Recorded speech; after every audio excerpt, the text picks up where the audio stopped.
we worked together some years ago.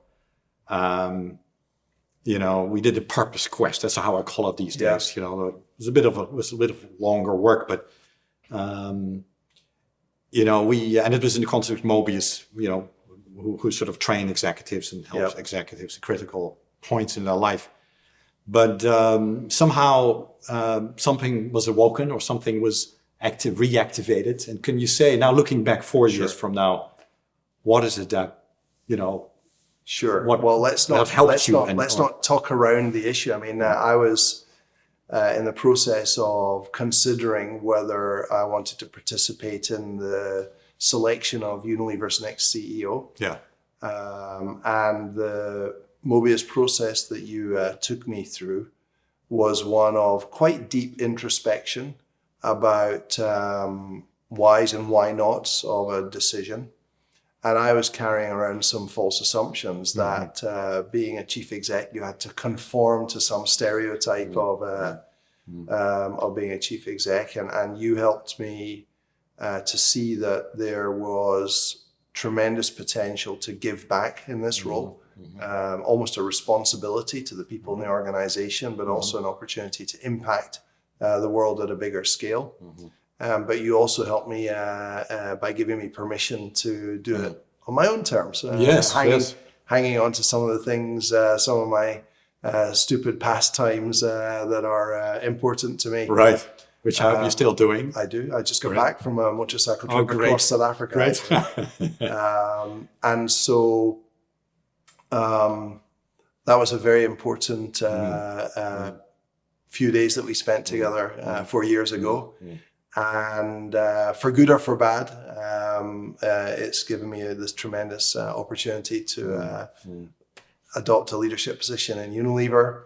And some things have gone really well and some things have been more problematic. And both my leadership and the company are still a work in progress.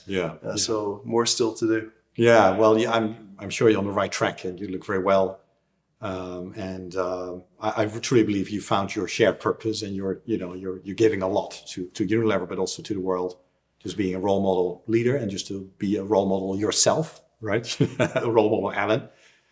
But thank you about this permission, because I want to reciprocate that you give me permission to continue this work, because, it has also taken me some time to bring this all together in a framework, both, let's say, on a systems level, which is mostly, this book, but then also on a leadership level, like what can a leader do in a complicated, challenging system, and then work with leaders to discover what they already have, right? So it's not adding something, not new knowledge or new technological innovations or something, but really something unlocking a potential that most people just have access to, right? So it was not me giving permission; you gave yourself permission. There you go again. Well, look.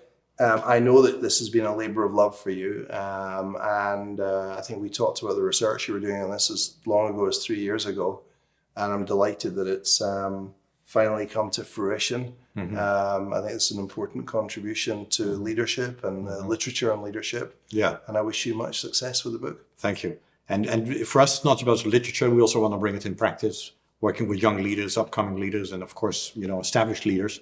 But particularly the young leaders, I think they need to learn this approach, and they need to know that it is completely acceptable and possible to be the best version of themselves.